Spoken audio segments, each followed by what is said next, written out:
Baik, jadi kita akan memulai belajar bahasa Inggris paling dasar.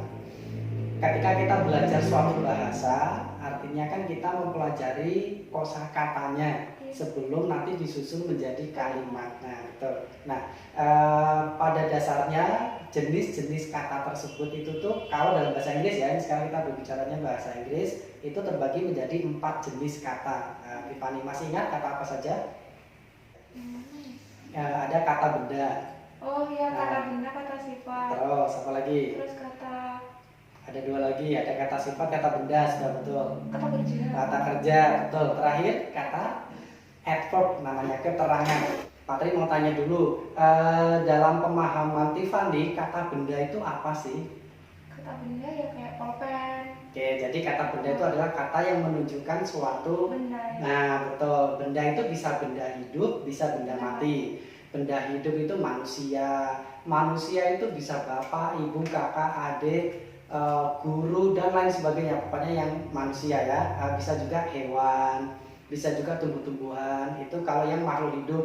Kalau yang benda hidup maksudnya tadi. Kalau benda mati ya, betul yang disebutkan tadi ada bolpen, ada kertas, ada meja, ada kursi, apapun yang menunjukkan benda, maka itu disebut kata benda. Nah, kalau kata kerja berarti otomatis suatu kata yang menunjukkan suatu pekerjaan atau kegiatan, Tiffany. Oke, terus yang ketiga itu adalah kata sifat. Otomatis kalau kata sifat itu, kalau Tiffany masih belum, Pak, itu sebenarnya yang dimaksud kata sifat itu apa sih? Kata sifat itu adalah kata yang menjelaskan suatu benda.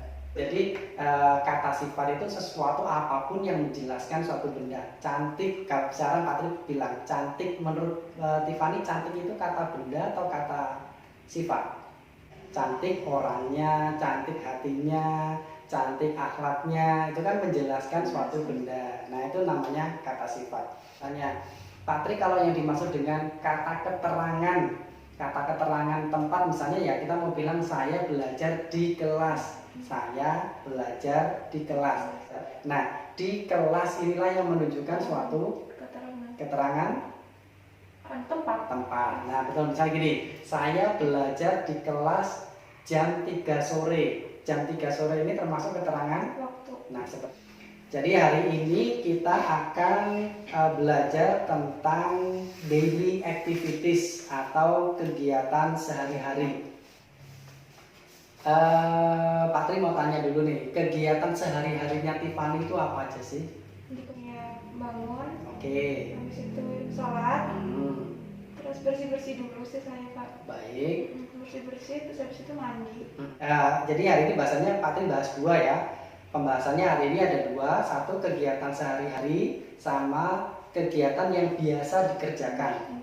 Biasa namanya juga biasa itu nggak harus setiap hari, Tiffany. Bisa jadi 2 hari sekali, seminggu sekali, sebulan sekali, bahkan setahun sekali. Selama itu kebiasaan, yaitu disebut kegiatan kebiasaan. Ya, contohnya jika Lebaran saya berkumpul dengan keluarga, yaitu kebiasaan, setahun sekali. Kan nanti Tiffany mau membuat kalimat dan itu kalimatnya itu sudah jelas, itu adalah kegiatan sehari-hari atau kebiasaan untuk subjek yang I, you, they, we. Bedakan dengan he, she, it.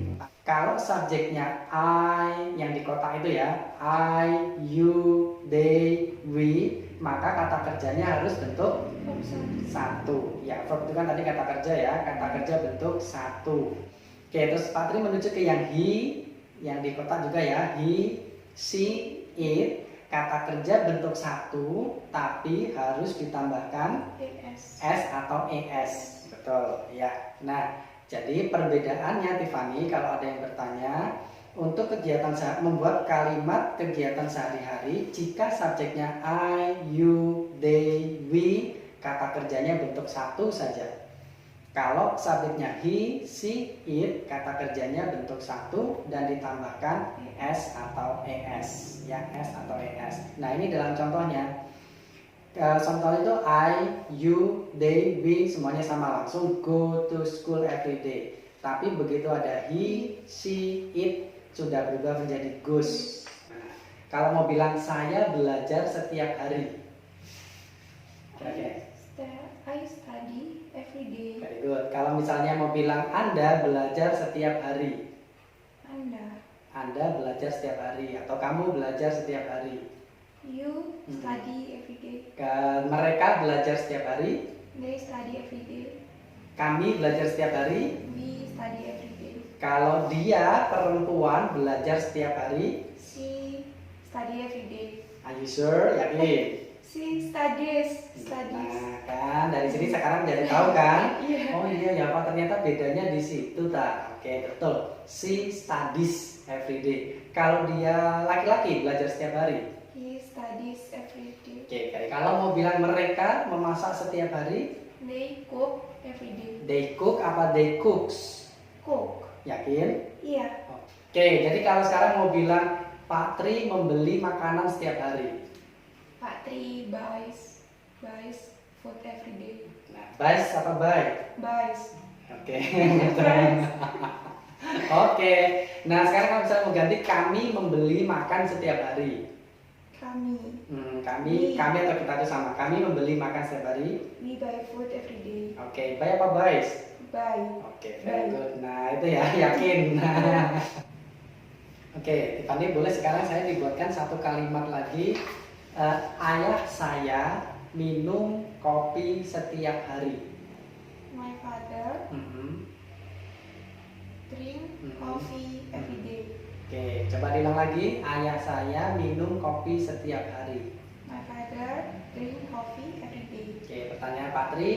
My father drink coffee atau my father drinks coffee? Drinks ya Pak, Iya kan? laki ya. Nah, kan tadi harusnya he kan, jadi harusnya itu drinks. Oke, nggak apa-apa, proses belajar itu mesti ada kesalahan tuh hal yang wajar. Jadi tadi yang betul adalah betulnya adalah my father drinks coffee every day. Nah, kalau misalnya nanti Tiffany bertemu dengan subjeknya I, you, they, we, untuk merubah negatif, subjeknya diikuti dengan don't, diikuti dengan kata kerja bentuk satu. Nah, kalau mau menjadikan kalimat tanya bagaimana Pak? Tinggal dipindah. Do-nya dipindah di depan, baru diikuti subjeknya, baru kata kerja bentuk satu. Oke, sekarang kalau Patri punya kalimat begini. Saya belajar setiap hari, tadi kan adalah I study every day. Boleh Patri dibantu kalau itu mau dirubah menjadi kalimat negatif bagaimana? Saya belajar setiap hari. Kalau mau bilang saya tidak belajar setiap hari, I don't study every day. very good. Kalau mau dirubah menjadi kalimat tanya, Do I study every day? very good. Kalau subjeknya he, she, it, kalau kalimat positifnya S. Nah, nanti Tiffany, kalau menjadi kalimat negatif, tetap he, she, it-nya tetap. Nah, bukan lagi pakai do, tapi pakai does. Nah, DAS ya, jadi bacanya does. Tetap does diikuti not. Nah, ini permasalahannya harus kembali ke bentuk satu, Tiffany. Jadi S sama ES-nya sudah hilang, sudah nggak boleh lagi. Jadi kalau studies harus berubah menjadi study. Kalau goes berubah menjadi go. Kalau buys harus berubah menjadi Buy. nah di situ ya. Jadi ingat, kalau namanya suatu kalimat simple present, kalau sudah ada do, jadi ingat-ingatnya gini, kalau sudah ada do, sudah ada does, pasti akan kembali ke bentuk satu ya. Kalau ada do, ada does, harus kembali ke bentuk satu. Kayak yang ini, she, he, it, does not, kata kerja bentuk satu. Demikian juga kalimat tanya, kan tadi sudah kita sepakati, kalau sudah ada does-nya harus kembali ke bentuk satu. Seperti itu. Nah, ini contohnya adalah he goes to school every day. Dia pergi ke sekolah setiap hari. Nah, kalimat negatifnya he does not go. Bukan lagi he does not goes, karena sudah kembali ke bentuk satu. He does not go to school every day. Kalimat tanyanya tinggal does-nya dipindah ke depan. Does he go to school every day? Nah, sekarang nih saya mau bilang gini. Coba dong diterjemahkan Tiffany. Keluarga saya tidak bertemu saya setiap hari. My family. Nah. My family does not meet me Mhm. every day. Oke, nah dari situ paham kan? Jadi nanti kalau misalnya disuruh bercerita bagaimana dengan keluargamu, apakah kamu bertemu setiap hari? Misalnya itu pertanyaan dalam bahasa Inggris, jawabnya no, my family does not meet me every day.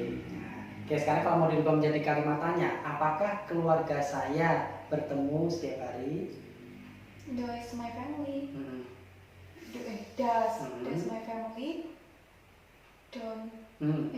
kok di- Kalau udah sudah nggak boleh ada don't lagi. Iya, Hmm. does family meet me every day? Oke, does my family meet me every day? Oke, very good.